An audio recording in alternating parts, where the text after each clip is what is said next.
দিয়েছি। দেখো chapter 6 bond valuation, screen দেখা যাচ্ছে, শেয়ার হয়েছে? জি ম্যাম। Yes ma'am.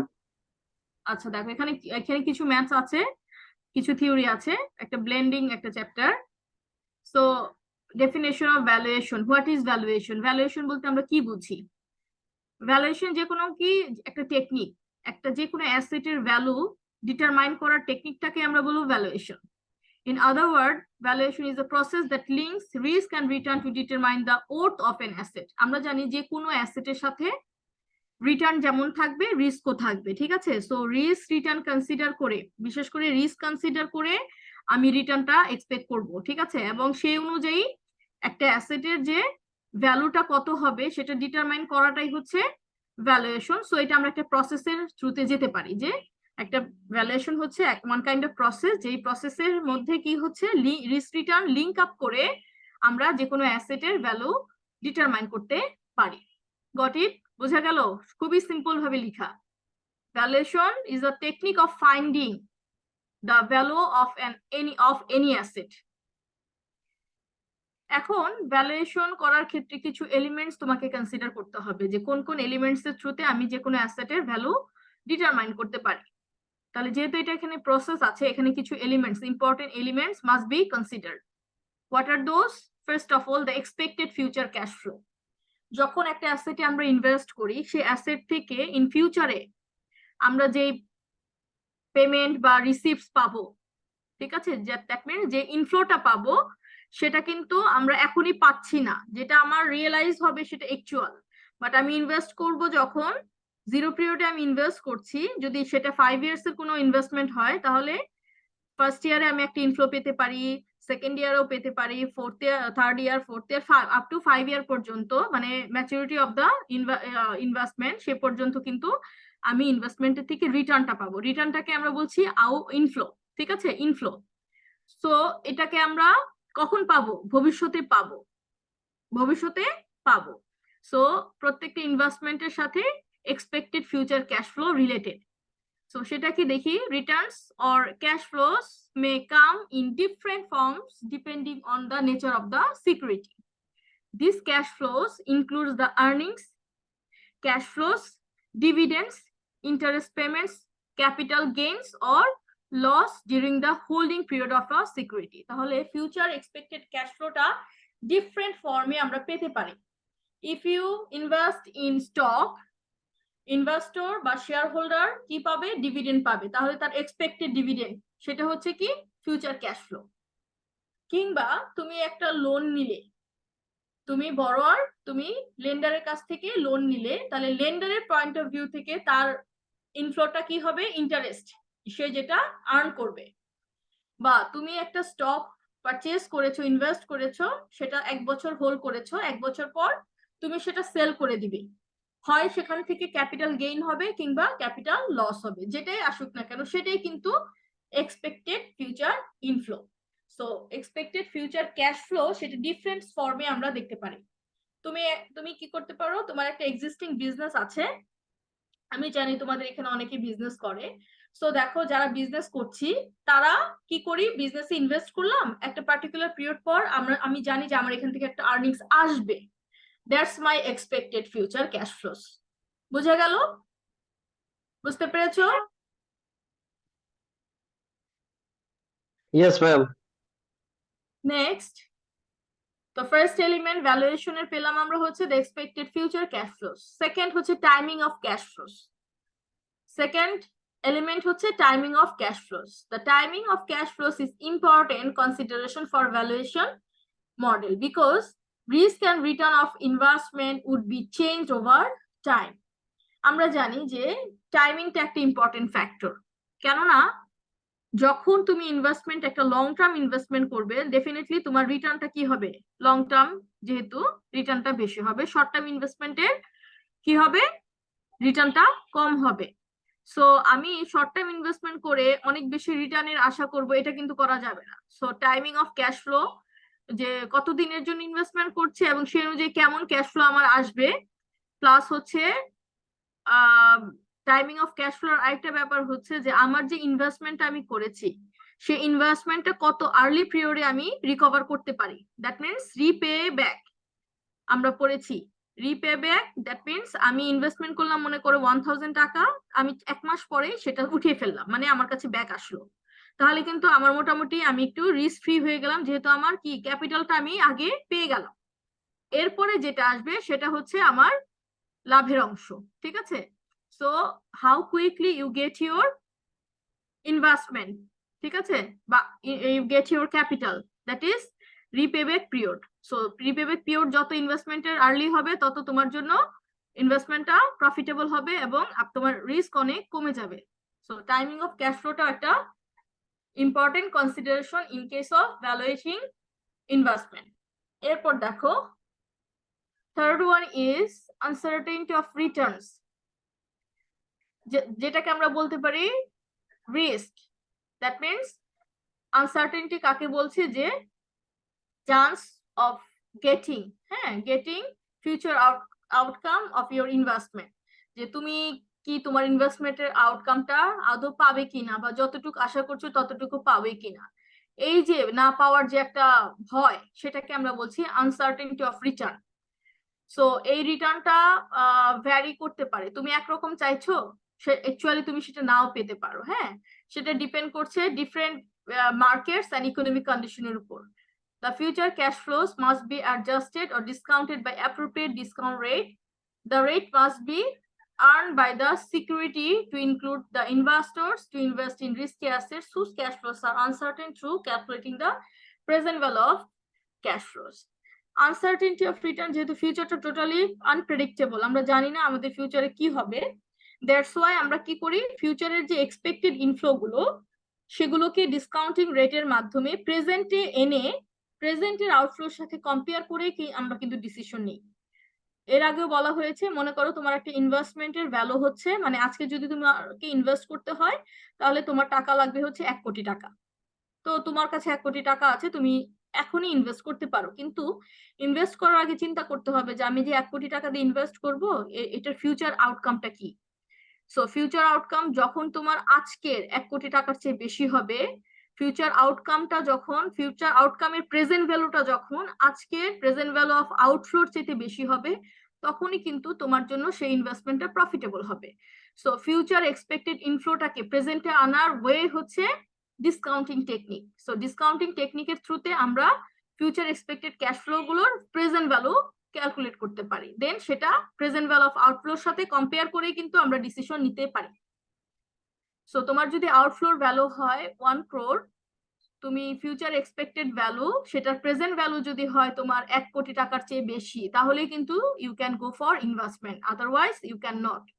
যখনই আউটফ্লো প্রেজেন্ট ভ্যালু অফ আউটফ্লোর চাইতে present value of expected future ইনফ্লোর ভ্যালুটা কম হবে, তখন কিন্তু তুমি বুঝতে পারবে যে আমি প্রেজেন্টেই বেশি টাকার মালিক, হ্যাঁ, আমি ভালো আছি, সো আমি এখানে আমার লস হবে, এই জিনিসটাও খেয়াল রাখতে হবে।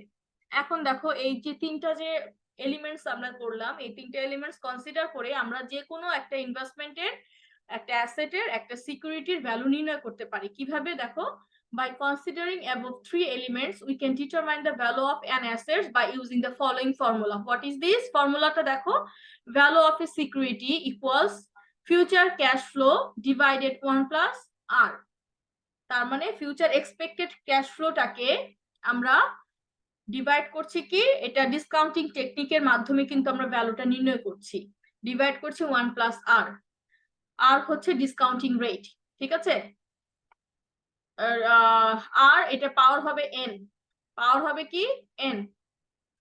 ফর্মুলাটা কি হবে বলো, CF divided 1 plus r to the power n, মনে থাকবে? প্রেজেন্ট ম্যাম ভ্যালু কিন্তু এখানে তো এন নাই। এন আমি বলছি, ঠিক আছে। আমরা টাইম ভ্যালু অফ মানি বা আগে যে পিভিএফ এ ম্যাথ করেছি না, future value present value, present ভ্যালুর জি ম্যাম। ফর্মুলা কি, future value divided 1 plus r to the power n, ঠিক আছে, মনে থাকবে?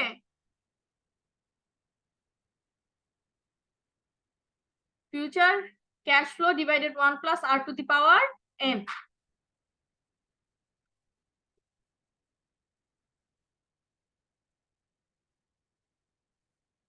এরপর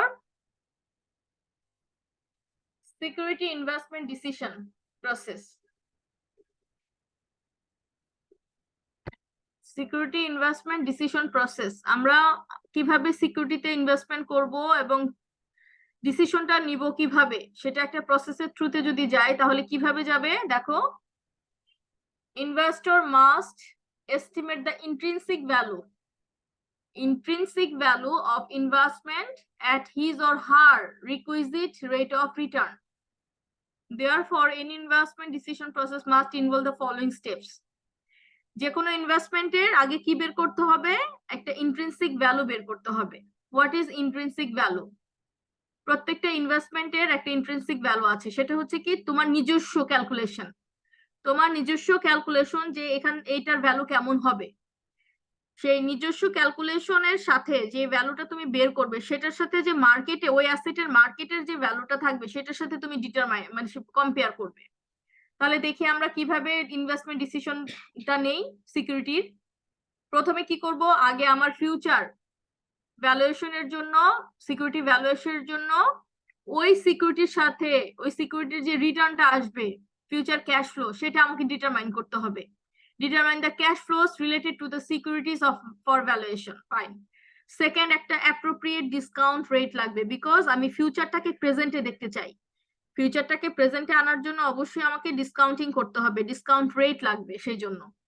এরপর ম্যাচুরিটি পিরিয়ড, একটা কত দিনের জন্য ইনভেস্টমেন্ট, একটা ম্যাচুরিটি পিরিয়ড লাগবে, এন এর মান লাগবে। Use the above components to determine the intrinsic value. আমরা ইন্ট্রিনসিক ভ্যালু হচ্ছে present value of securities, expected cash flows is discounted by appropriate required rate of return of the securities. তাহলে intrinsic value that means present ভ্যালুর যে ফর্মুলাটা একটু আগে বললাম, future cash flow divided 1 plus r two the power n, এটার মাধ্যমে আমরা যে কোনো ইনভেস্টমেন্টের প্রেজেন্ট ভ্যালুটা বের করব, that is called intrinsic value of the security. Then fifth পয়েন্টে দেখো, compare the intrinsic value with the market price of that security. মার্কেটে তো অবশ্যই এই সিকিউরিটির একটা প্রাইস থাকবে, সেই প্রাইসের সাথে তোমার ক্যালকুলেটিভ ইন্ট্রিনসিক ভ্যালুটার সাথে কম্পেয়ার করব। কম্পেয়ার করার পর আমি ডিসিশন নিব। কি ডিসিশন নিব দেখো, take the decision about if the securities current market price exceeds the estimated intrinsic value, do not buy the security, sell the security. মনে করো মার্কেটে ওই সিকিউরিটির ভ্যালু আছে 15 টাকা, তোমার ইন্ট্রিনসিক ভ্যালু আসছে 10 টাকা। In that case, what kind of decision you would take? কোন ধরনের ডিসিশন নিবে তখন? বুঝে বলো, আমাকে অ্যানসার দাও। এটা তোমার ইন্ট্রিনসিক ভ্যালু সিকিউরিটির বের করলে তুমি হচ্ছে 10 টাকা, আর মার্কেটে সেম সিকিউরিটির প্রাইস, কারেন্ট প্রাইস হচ্ছে 15 টাকা, তখন তোমার ডিসিশন কি হবে?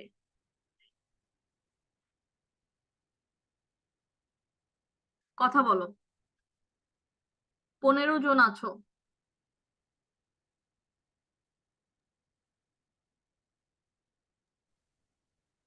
হ্যালো। Hello ma'am. বলো।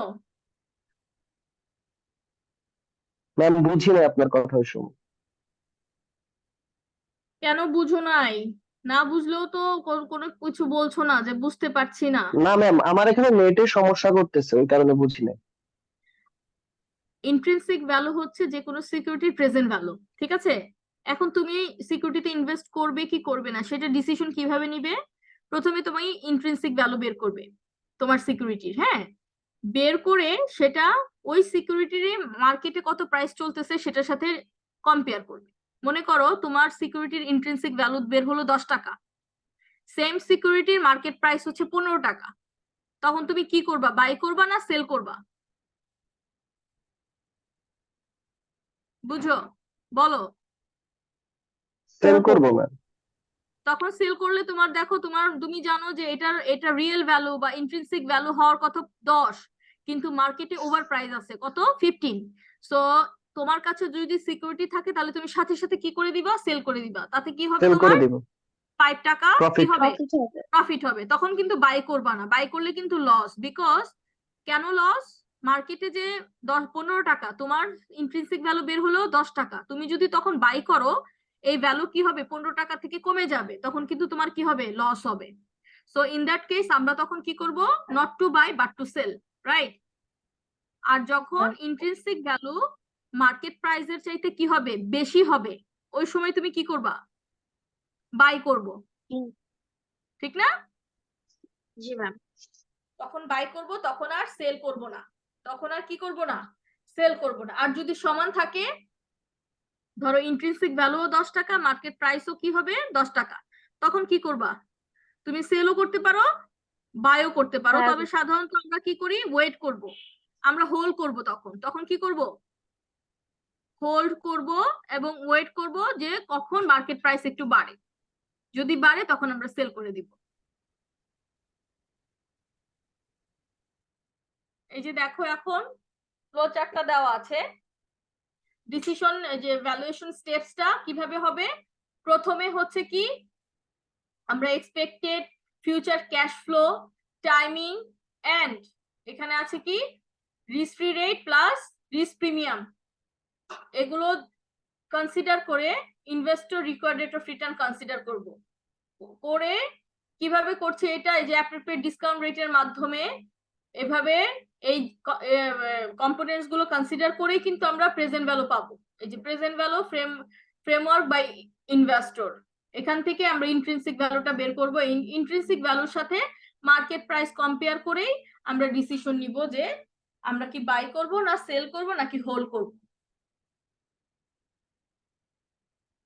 সব ভ্যালুয়েশনের পড়া করাচ্ছি, হ্যাঁ। এখন ইম্পর্টেন্স অফ ভ্যালুয়েশন। ভ্যালুয়েশন কেন ইম্পর্টেন্ট, যে কোনো অ্যাসেটের ভ্যালু কেন ডিটারমাইন করাটা জরুরি, বিভিন্ন কারণে, নাম্বার অফ রিজনস এ এটা important. What are those? It helps investor to decide whether to invest in a security or not. তার মানে ভ্যালুয়েশন যদি তুমি করতে পারো তাহলে তুমি ডিসিশন নিতে পারবা সহজে যে আমি কি ইনভেস্ট করব কি করব না। সেকেন্ড ওয়ান ইজ, যে কোনো ফার্মের যে কোনো সিকিউরিটির ভ্যালু তুমি বের করতে পারবা। সো ভ্যালু বের করতে পারলে কিন্তু কি হবে, যে তোমার সামনে কেমন প্রফিট হবে, তুমি কস্ট কেমন কন্ট্রোল করতে হবে, সবকিছু তোমার জন্য ইজি হয়ে যাবে। এরপর it helps investor to find whether the security is properly priced or not, undervalued or overvalued. এই যে দেখো ইন্ট্রিনসিক ভ্যালু যদি আমরা বের করতে পারি, তাহলে মার্কেট প্রাইস যদি ইন্ট্রিনসিক ভ্যালুর সাথে বেশি হয় তখন বুঝতে হবে সিকিউরিটিটা ওভার প্রাইসড। আবার যদি ইন্ট্রিনসিক ভ্যালুর চাইতে মার্কেট প্রাইসটা কম হয় তখন বুঝতে হবে সিকিউরিটিটা আন্ডারভ্যালুড। সো তুমি আন্ডারভ্যালুড ওভারভ্যালুড বুঝতে পারলেই কিন্তু তোমার ইনভেস্টমেন্ট ডিসিশন নেওয়াটা সহজ হবে। তুমি কি বাই করবা না সেল করবা, এটা সহজেই তুমি ডিসিশনটা নিতে পারবে। That it helps to execute buy, holds and sell decision regarding a security. Valuation জানতে পারলে বা ভ্যালুয়েশন যদি করতে পারো তাহলে সহজেই তুমি এই যে বাইং, সেলিং এন্ড হোল্ডিং ডিসিশনটা সহজেই নিতে পারবে। এই চারটা কারণে আমরা ভ্যালুয়েশনটাকে ইম্পর্টেন্স বলছি। এখন আমরা শুরু করব বন্ড ভ্যালুয়েশন। বন্ড ভ্যালুয়েশন, প্রথমে ডেফিনেশন অফ ডেপ্ট। ডেপ্ট হচ্ছে একটা বন্ড ইনস্ট্রুমেন্ট, বন্ড হচ্ছে ডেপ্ট ইনস্ট্রুমেন্ট, সেটাও বলতে পারো। ডেপ্ট কখন হবে, যখন সেটার মেয়াদ, ম্যাচুরিটি পিরিয়ড হবে কি শর্ট পিরিয়ডের জন্য। সো হোয়াট ইজ ডেপ্ট? সিম্পলি স্টেটেড, ডেপ্ট is a loan to a firm. ডেপ্ট হচ্ছে এক ধরনের লোন। ফার্মকে যখন একটা কোম্পানি আরেকটা কোম্পানিকে যখন লোন দেয়, সেই লোনটা কার কার কাছে যেতে পারে, একটা ফার্ম নিতে পারে, গভর্নমেন্ট নিতে পারে, অথবা ইন্ডিভিজুয়াল নিতে পারে, তুমি আমরা নিতে পারি। সো আমরা যখন কোনো কারো কাছ থেকে যখন বা কোনো কোম্পানি বা ব্যাংকের থেকে যখন আমরা লোন নিচ্ছি, সেটা ওয়ান কাইন্ড অফ ডেপ্ট। Basically lenders provide different credits to deficit units against credit interest rate for a specific period of time. Normally লেন্ডাররা একটা স্পেসিফিক পিরিয়ডের জন্য বড়োয়ারকে লোন দিয়ে থাকে, ডেফিসিট ইউনিটকে লোন দিয়ে থাকে, এই লোনটাকেই আমরা বলছি ডেপ্ট। তো ডেপ্টের ক্ষেত্রে কি করতে হবে, এটা হচ্ছে তোমার মেয়াদটা হতে হবে কি মানে অল্প সময়ের, শর্ট টার্ম। ডেপ্টের ফিচার্সটা যদি দেখি, এটার ফিচার্স কি, একটা par value, principal value, face value or maturity value and par value, এই জিনিসগুলো থাকবে। The principal value of the debt represents the amount owed to the lenders, which must be repaid at some point during the life of the debt. Principal amount, যেটা আমরা loan নিলে আমাদের একটা মূলধন যেটা আমরা নেই, সেটাই হচ্ছে principal value of a debt. তারপর পেমেন্ট, ইন্টারেস্ট পেমেন্ট, অবশ্যই লোনের একটা ইন্টারেস্ট কিন্তু আমাদের দিতে হবে। Owners of the debt instruments receives periodic payments of interest. তাহলে ব্যাংক যদি তোমাকে লোন দেয়, ব্যাংক একটা ইন্টারেস্ট কিন্তু রিসিভ করবে, প্রত্যেক একটা নির্দিষ্ট সময় অন্তর অন্তর বড়োয়ার লেন্ডারকে কি দিবে, একটা ইন্টারেস্ট পে করবে, which are computed as a percentage of the principal amount. Normally আমরা ইন্টারেস্ট রেটটা প্রিন্সিপাল অ্যামাউন্টের একটা পার্সেন্টেজ হিসেবে ধরে নেই, যে আপনি যদি 1 লাখ টাকা লোন নেন, 1 লাখের 5% আমাকে ইন্টারেস্ট প্রত্যেক মাসে দিতে হবে, এরকম। এরপর ম্যাচুরিটি ডেট, প্রত্যেকটা লোনের, প্রত্যেকটা ডেট ইনস্ট্রুমেন্টের একটা ম্যাচুরিটি পিরিয়ড থাকবে, ঠিক আছে, যে ওই ম্যাচুরিটি পিরিয়ডের মধ্যেই তোমার লোনটা কি করতে হবে, রিপে করতে হবে, পে অফ করতে হবে।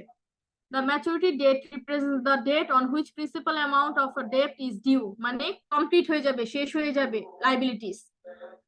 As long as interest has been paid when due, once the principal amount is repaid, the debt obligations has been satisfied. যখনই তোমার interest, principles along with interest repay হবে, তখন তোমার অব্লিগেশনসটা কি হয়ে যাবে, মিট আপ হয়ে যাবে।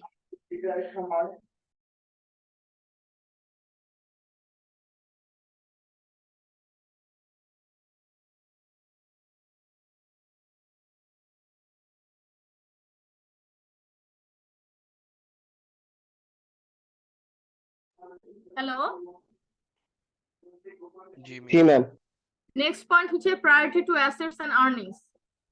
কর্পোরেট ডেপ্ট নামে একটা ডেপ্ট আছে, সেই কর্পোরেট ডেপ্ট holders have priority over stock holders with regards to distribution of earnings and liquidation of assets. That means কিছু কিছু ডেপ্ট ইনস্ট্রুমেন্ট আছে, বিশেষ করে কর্পোরেট ডেপ্ট।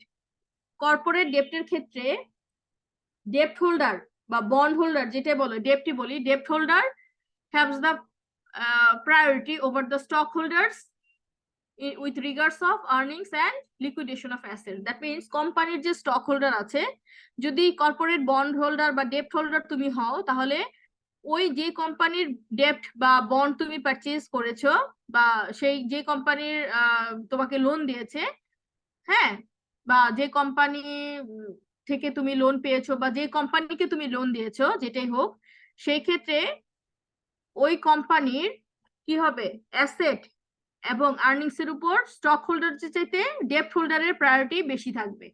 মনে করো একটা কোম্পানি স্টক ইস্যু করেছে 10টা, আর ডেপ্ট ইস্যু করেছে 10টা, বা বন্ড ইস্যু করেছে 10টা। এখন 10টার মধ্যে তুমি একটা কিনেছো। সো কোম্পানি যখন আর্নিংস ডিস্ট্রিবিউট করবে, প্রথম প্রায়োরিটি কাকে দিবে, তোমাকে দিবে নাকি স্টক হোল্ডারদের দিবে, বলো কে প্রায়োরিটি আগে পাবে আর্নিংস এর উপর? আমি ম্যাম। বন্ড হোল্ডাররা স্টক হোল্ডারদের চেয়ে তার কোম্পানির আর্নিংস এবং লিকুইডেশনের ক্ষেত্রে তাদের প্রায়োরিটি বেশি থাকবে, ঠিক আছে। আগে বন্ড হোল্ডারদের পেমেন্ট করবে, তারপরে স্টক হোল্ডারদের payment. Then control of the firm অথবা ভোটিং রাইটস, এখানে বন্ড হোল্ডার আবার পিছিয়ে থাকবে। কর্পোরেট ডেপ্ট holder do not have the voting rights, তাদের ভোট দেওয়ার কোনো রাইট থাকবে না, ভোট দেওয়ার রাইটটা শুধু থাকবে কার কাছে, স্টক হোল্ডারদের কাছে। So they cannot attain control of the firm. Ultimate controller K, stockholder. Ultimate controller of the company হচ্ছে stockholder. বন্ডহোল্ডারদের কোনো কন্ট্রোলিং পাওয়ার থাকবে না, কোম্পানিকে কন্ট্রোল করতে পারবে না। তাদের প্রায়োরিটি, তাদের পাওয়ারটা কোথায় থাকবে, প্রফিট ডিস্ট্রিবিউশন বলো, আর্নিংস ডিস্ট্রিবিউশন বলো, তখন তাদেরকে আগে দেওয়া হবে, প্রায়োরিটি দেওয়া হবে। কিন্তু কোম্পানিকে কন্ট্রোল করার দায়িত্ব শুধুমাত্র শেয়ার হোল্ডারদের থাকবে। So those are the features of debt instrument.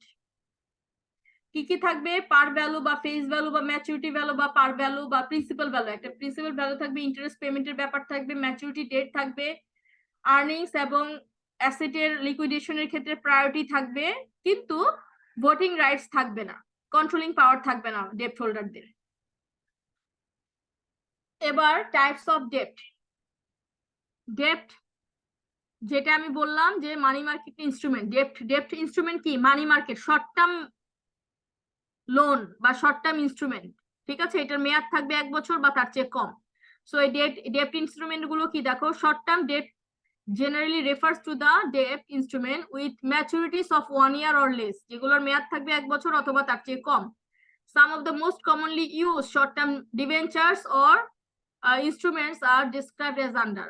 Debenture হচ্ছে long term, sorry, instruments. সেগুলো কি কি দেখো, ট্রেজারি বিল, এখানে ব্র্যাকেট হবে, হ্যাঁ, treasury bill, certificate of deposits, commercial paper, bankers acceptance, euro dollars, repurchase agreement, money market, mutual funds, all those are debt instruments. যদি example চাওয়া হয় যে কিছু ডেপ্ট ইনস্ট্রুমেন্টের নাম লিখো, তখন তোমাদের এখানে কিছু নাম তোমাদের লিখতে হবে।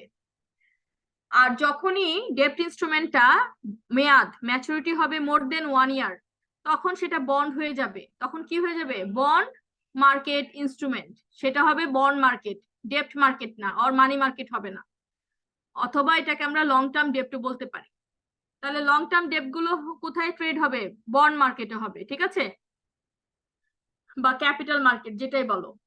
So long-term debt generally refers to debt instrument which maturities of greater than 1 year, যেটার মেয়াদ হবে, ম্যাচুরিটি পিরিয়ড হবে more than 1 year.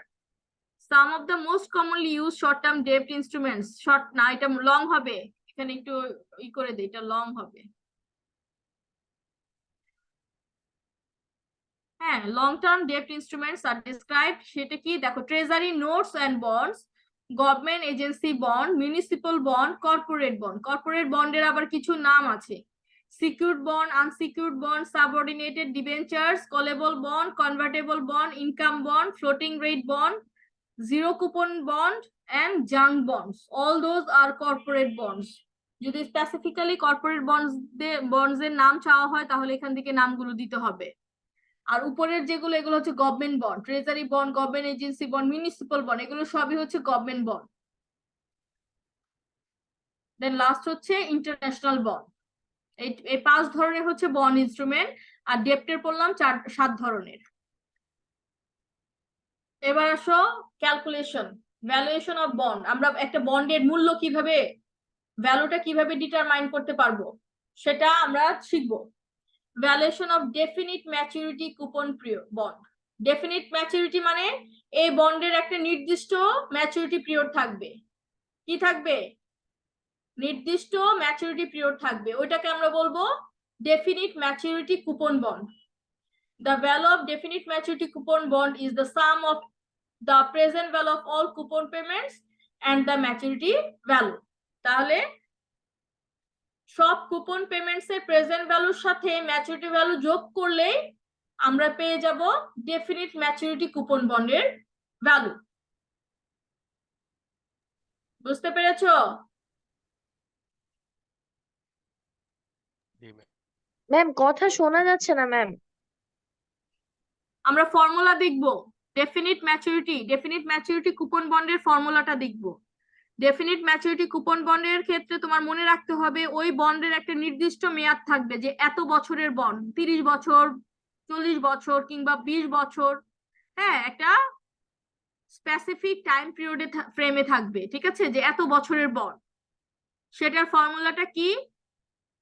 সব ধরনের কুপন পেমেন্টের কি প্রেজেন্ট ভ্যালুর সাথে যোগ হবে ম্যাচুরিটি ভ্যালু, দুটো যোগ করলে আমরা পেয়ে যাব কুপন পেমেন্ট ম্যাচুরিটি কুপন বন্ডের value.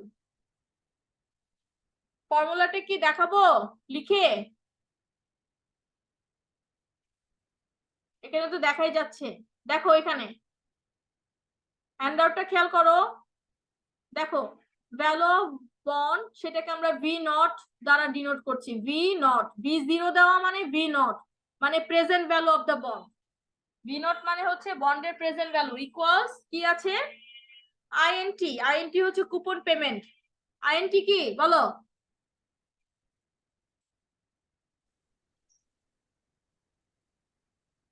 Coupon payment, total coupon payment বা amount of annual interest rate. INT আমরা পাই কিভাবে? ম্যাচুরিটি ভ্যালুর সাথে কুপন রেট গুণ করলে আমরা আইএনটি পাবো। Int into 1 minus 1 divided 1 plus k to the power n divided k plus MV, maturity ভ্যালুকে আবার ডিসকাউন্ট করছি কি 1 plus k to the power n। বুঝতে পেরেছো?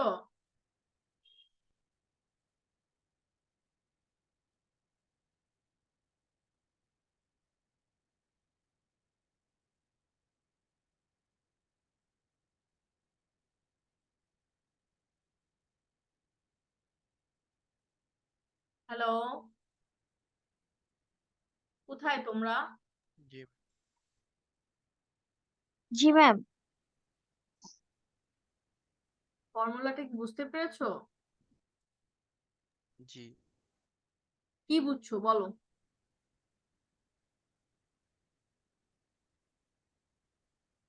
হুম, ফর্মুলা না বুঝলে ম্যাথ পারবে না তো। ম্যাম আপনার কথা আমি ঠিক মতো শুনতে পাচ্ছি না। নেটের সমস্যা রে বাবা। এখন শোনা যায়? জি ম্যাম।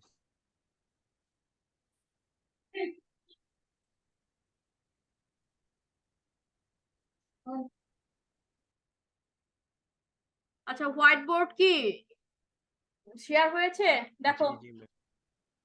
হুম, জি ম্যাম, আসছে।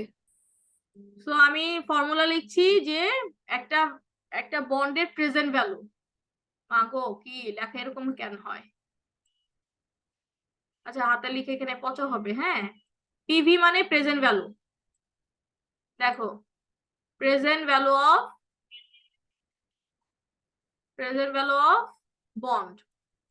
কোন বন্ড? যেই বন্ডের একটা ডেফিনিট ম্যাচুরিটি থাকবে, পিরিয়ড থাকবে। বুঝতে পেরেছো? এটার একটা নির্দিষ্ট মেয়াদ থাকবে। প্রেজেন্ট ভ্যালু অফ বন্ড এটাকে আমরা দেখাতে পারি এরকম, ভি নট। ভি নট মানে তুমি প্রেজেন্টে আছো, ইকুয়ালস আইএনটি। আইএনটি হচ্ছে তোমার interest, annual interest amount, int. এরপর একটা থার্ড ব্র্যাকেট দিলাম, 1 মাইনাস 1 ডিভাইডেড 1 প্লাস কে দেই। হ্যাঁ, ইন্টারেস্ট রেটটাকে আমরা, ডিসকাউন্ট রেটটাকে কে দিয়ে ডিনোট করলাম, K to the power N divided K, এইটা প্লাস দুটো পার্ট। একটা হচ্ছে কুপন ইন্টারেস্টটাকে ডিসকাউন্ট করে প্রেজেন্ট ভ্যালুতে নিয়ে আসলাম, আর পরেরটা হচ্ছে ম্যাচুরিটি ভ্যালুকে ডিসকাউন্ট করব। বন্ডের একটা পার ভ্যালু বা ম্যাচুরিটি ভ্যালু থাকে, সেটাকে ডিসকাউন্ট করব 1 plus K to the power N.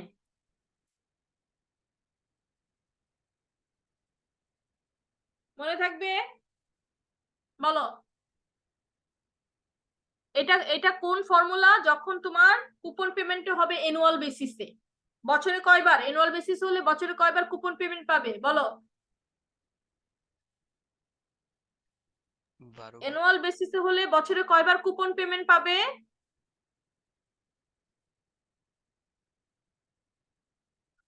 কথা বলতে হবে। ম্যাম 12 বার। হ্যাঁ, 12 বার। 12 বার বছরে annual payment. Annual coupon payment হলে বছরে কয়বার পাবা কুপন পেমেন্ট অ্যানুয়াল? ও তাহলে একবার। হ্যাঁ, মান্থলি বলি নাই, এই অ্যানুয়াল। অ্যানুয়াল হলে অ্যানুয়াল বছরে বলছে, কয়বার পাবা? ইয়ারলি একবার। ইয়ারলি। অ্যানুয়াল হচ্ছে ইয়ারলি। তখন হবে এন এর মান কত হবে তখন?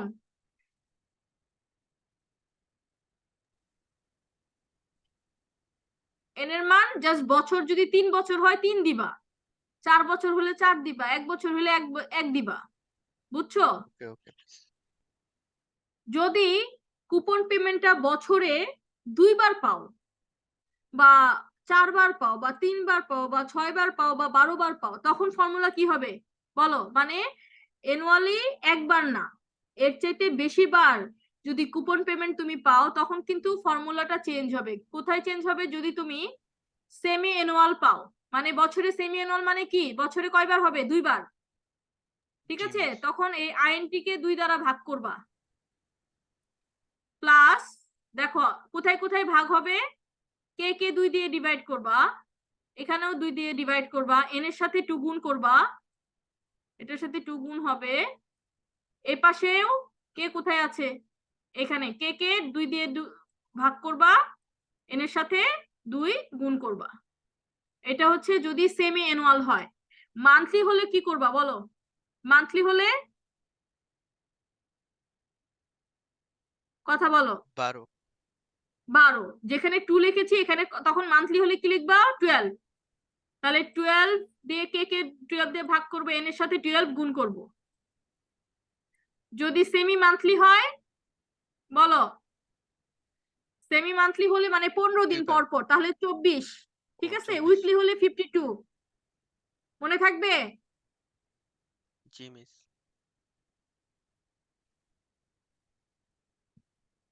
তাহলে আমরা ফর্মুলাটা শিখলাম, এখন একটা ম্যাথ দেখি পারি কিনা।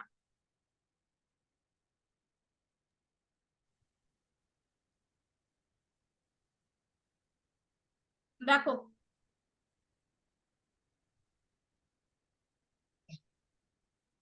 এই দেখো, যদি সেমি অ্যানুয়াল কুপন পেমেন্ট হয় তখন এই যে আইএনটি ডিভাইডেড টু 1 - 1 ডিভাইডেড, এই যে কে কে 2 দিয়ে ভাগ করছে আর n এর সাথে 2 গুণ করেছে। ঠিক আছে, এইভাবে কিন্তু করবা। দেখো এখানে এক্সাম্পল আছে কি,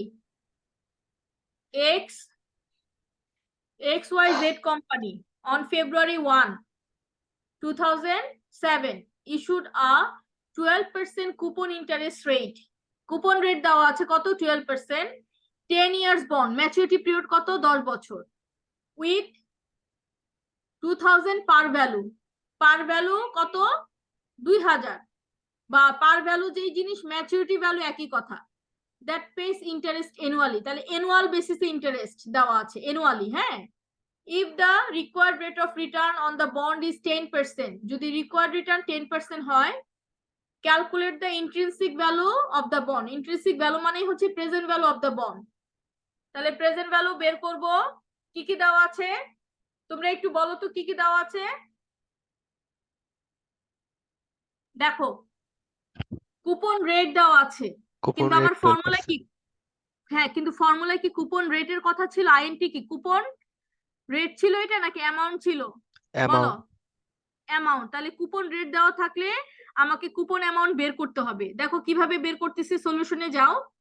ম্যাচুরিটি ভ্যালু এমভি, এমভি মানে হচ্ছে ম্যাচুরিটি ভ্যালু অথবা পার ভ্যালু অথবা ফেস ভ্যালু, যেই নামেই থাকুক সেটা লিখবা। তাহলে ম্যাচুরিটি ভ্যালু দেওয়া আছে কত? 2000। ঠিক আছে, কুপন রেট দেওয়া আছে কত? 12%। 12%। তাহলে কুপন রেট যদি দেওয়া থাকে, ম্যাচুরিটি ভ্যালু যদি দেওয়া থাকে, তাহলে আমরা কুপন অ্যানুয়াল ইন্টারেস্ট অ্যামাউন্ট অথবা কুপন অ্যামাউন্ট আমরা বের করতে পারি। আইএনটি, আইএনটি বের করব কিভাবে? আইএনটি হবে কি? Maturity value into coupon rate. মনে থাকবে? জি miss. Maturity value into coupon rate. তাহলে ম্যাচুরিটি ভ্যালু কত? 2000, আর কুপন রেট হচ্ছে 12%। 2000 ইনটু 12% গুণ করলে আইএনটির মান কত আসলো? Annual interest amount 240। কত আসছে? 240 ম্যাম। 240 আসছে, ঠিক না? আচ্ছা, এটা আমরা বের করব গিভেনের মধ্যেই। নাম্বার অফ ইয়ার, বন্ডের মেয়াদ কত? 10 বছর, এই যে দেখো 10 ইয়ার্স, ঠিক না? জি মিস। আর রিকোয়ার্ড রেট অফ রিটার্ন দেওয়া আছে 10%, বা ডিসকাউন্ট রেট কত? 10%। মানে কে এর মান, এটার নাম কিন্তু ডিসকাউন্ট রেট থাকতে পারে, রিকোয়ার্ড রেট অফ রিটার্ন থাকতে পারে, ক্যাপিটালাইজেশন রেট থাকতে পারে, হ্যাঁ অনেক নামে থাকবে। সেটা আমরা লিখলাম কত? 10%। তাহলে আমরা প্রেজেন্ট ভ্যালু বের করব।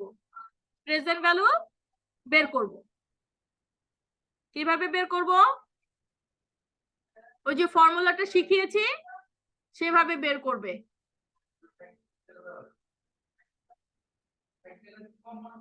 দেখি বলো তো, এই করো।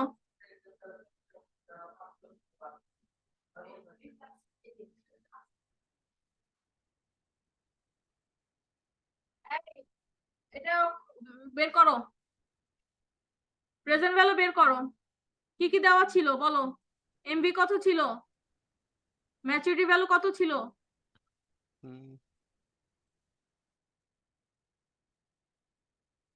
স্ক্রিন শেয়ার হয়েছে? জি মিস, শেয়ার হয়েছে। Maturity value 2000। 2000। দেখো আমি অঙ্কটা করতেছি, 2000 লিখলাম। আর কুপন পেমেন্ট দেওয়া ছিল না কুপন রেট দেওয়া ছিল? Coupon rate coupon rate coupon rate থাকলে কুপন পেমেন্ট বের করতে হবে, কুপন পেমেন্টটাই হচ্ছে আইএনটি। তাহলে আমরা কুপন রেটটাকে সিআর দ্বারা ডিনোট করছি, সিআর মানে কুপন রেট দেওয়া আছে কত 10% নাকি কত পার্সেন্ট 12%, তাহলে 12%। তাহলে আমার ফর্মুলায় কিন্তু কুপন রেট বলতে কোনো কোনো জায়গায় কোনো কিছু নেই, আছে কি কুপন পেমেন্ট, যেটাকে আমরা অ্যানুয়াল ইন্টারেস্ট পেমেন্টও বলতে পারি। সো আইএনটি আমাকে এখানে বের করে ফেলতে হবে, আইএনটি ইকুয়ালস ফর্মুলা কি maturity value into coupon rate, MV into coupon rate, coupon rate. তাহলে এটা সমান আমরা কি পেলাম, এমভি হচ্ছে আমার 2000, এই বাবারে 2000 ইনটু 12%, জি মিস 12% সমান সমান আসবে 240 টাকা। এটা টাকা ভ্যালুতে আসবে, হ্যাঁ টাকা কত 240, ঠিক আছে বুঝতে পেরেছো? জি মিস এখন আমরা ফর্মুলায় যাব, ফর্মুলায় যাওয়ার আগে আরো কিছু জিনিস ইনফরমেশন দেওয়া আছে। ম্যাচুরিটি পিরিয়ড এন এর মান কত দেওয়া আছে বলো, 10 কত ইয়ার বছরের 10 ইয়ার্স, 10 ইয়ার হ্যাঁ ভেরি গুড 10 ইয়ার্স। আরো কিছু দেওয়া আছে ডিসকাউন্ট রেট অথবা রিকোয়ার্ড রেট অফ রিটার্ন, যেটা কে এর মান কত 10%, পার্সেন্ট 10%।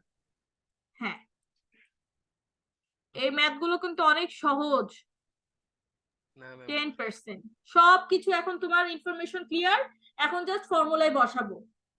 ফর্মুলায় দেখো, ফর্মুলায় কি তোমার আসছে যে ইন্টারেস্ট রেট যেটা, হ্যাঁ সেটা বছরে কয়বার, অ্যানুয়াল নাকি বছরে একবারের চাইতে বেশি? অ্যানুয়াল ছিল অ্যানুয়াল ছিল না, তাহলে কিন্তু আইএনটি কে আর ভাগ করার দরকার নাই, কে কেউ ভাগ করার দরকার নাই, এন এর সাথে কোনো কিছু গুণ আসবে না, বুঝতে পেরেছো? জি মিস তাহলে আমরা আমরা অ্যানুয়াল ফরম্যাটে ম্যাথটা করতেছি, তাহলে আমার এখানে যে কোনো ভাগ হবে না, মুছে দিচ্ছি ফর্মুলায়, দেখো এই যেগুলো সব মুছে দিচ্ছি।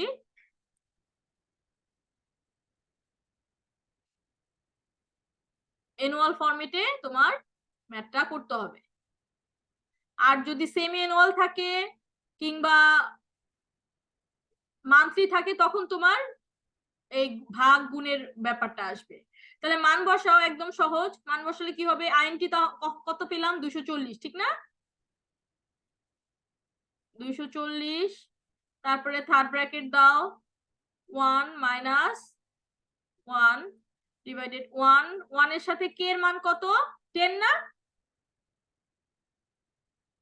10%, তাহলে 1 প্লাস কে মানে কত হবে 1.1, যোগ একবারে লিখলাম 1 প্লাস 1, এটা পাওয়ার হবে 10, এন এর মান হচ্ছে 10, ডিভাইডেড এটাকে ডিভাইড করব 0.1 দিয়ে, কে এর মান হচ্ছে 10% 0.1,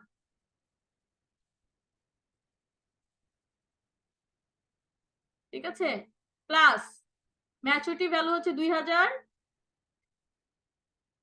এটাকেও আমরা ভাগ করব কত 1 প্লাস কে মানে হচ্ছে 1.1, 1.1 পাওয়ার হবে কত 10।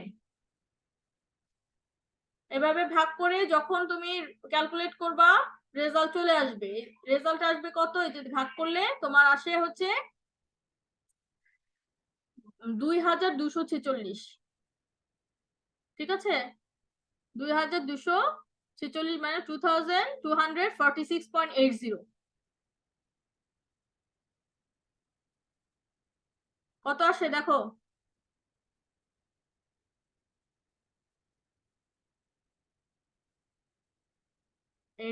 টাকা 80, এটা হবে তোমার ভ্যালু, মানে টাকাতে আসবে বা ডলারে আসবে। তোমাদের কত আসছে ক্যালকুলেট করেছো?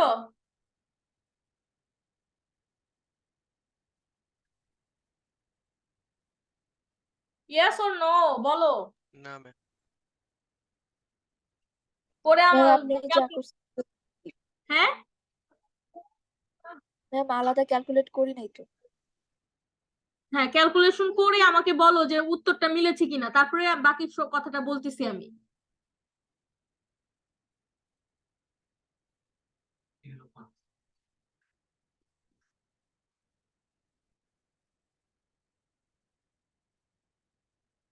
ক্যালকুলেশন করে আমাকে বলো।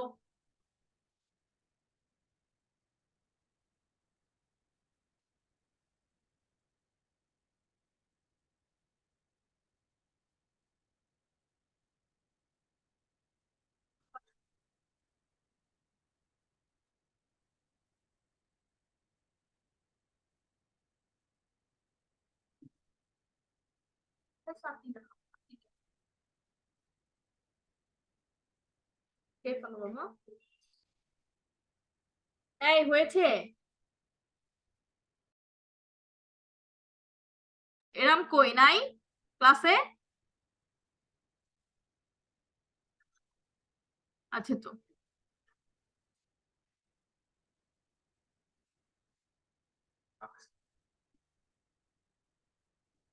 আরুফ, তাসিন,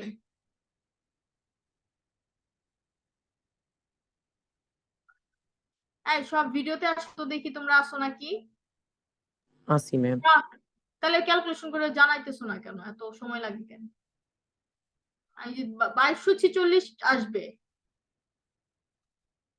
আচ্ছা, কিভাবে ফার্স্ট ক্যালকুলেশন করতে হয় সেটা ক্লাসরুমে দেখিয়ে দিব, সবাই ক্যালকুলেটর নিয়ে আসবা। যার ক্যালকুলেটর থাকবে না তারটা দেখানো হবে না। এই যে এত যে সময় নিচ্ছ পরীক্ষার হলে, তো এত সময় পাবা না। সো কিভাবে দ্রুত ক্যালকুলেট করা যায় সেই টেকনিক দেখিয়ে দিব, তাহলে খুব দ্রুত অ্যান্সার করতে পারবা।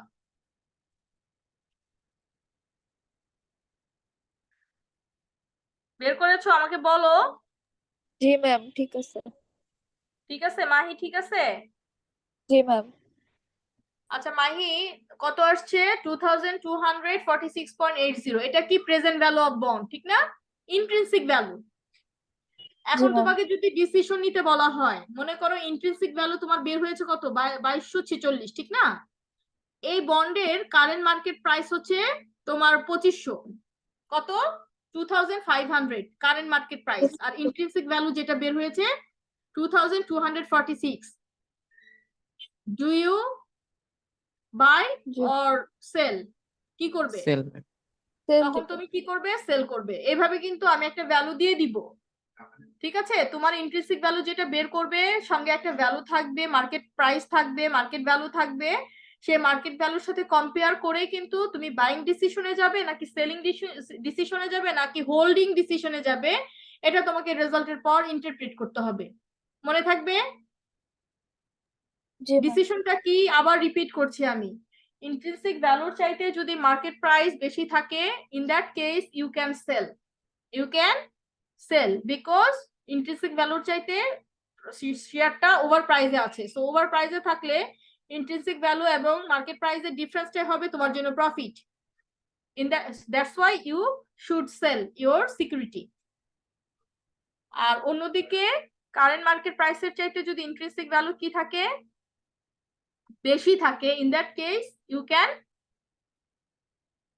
কারেন্ট মার্কেট প্রাইস যদি কি থাকে, কম থাকে, বেশি। ইন্ট্রিনসিক ভ্যালু যদি বেশি থাকে, হ্যাঁ মনে করো এখন 2200 আসছে, মার্কেট প্রাইস হচ্ছে তোমার 2000, তখন তুমি কি করবা? বাই করবা।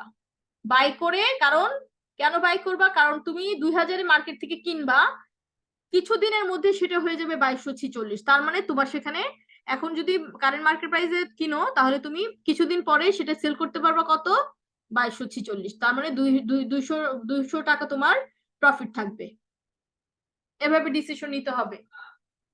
আর যদি সমান হয় সেই ক্ষেত্রে তুমি হোল্ড করবে, যতক্ষণ পর্যন্ত কারেন্ট মার্কেট প্রাইস না বাড়ে ততক্ষণ পর্যন্ত একটু হোল্ড করে রাখবে।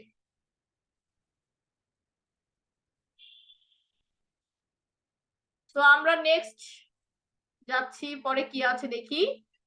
আচ্ছা, সেম ম্যাথটাই যদি সেমি অ্যানুয়াল বেসিস হয়, সেমি অ্যানুয়াল বেসিস হলে কি করব সেটা এখানে করে দেওয়া আছে। সেমি অ্যানুয়াল বেসিস হলে আমরা কি করব সেটা এই যে এখানে অ্যান্সার সহ করে দেওয়া আছে, তোমরা এখানে করে ফেলবে।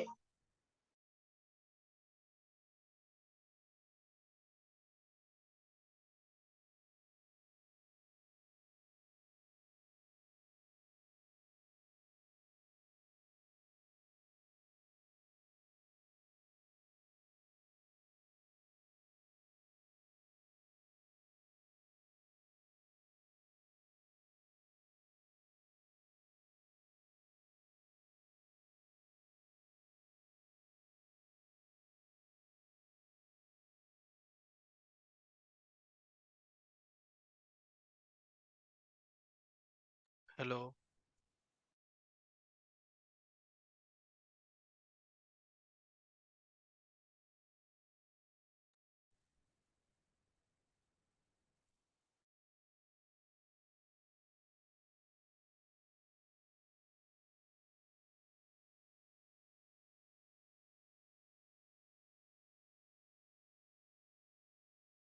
ম্যামের মনে হয় ইলেকট্রিসিটি গেছে।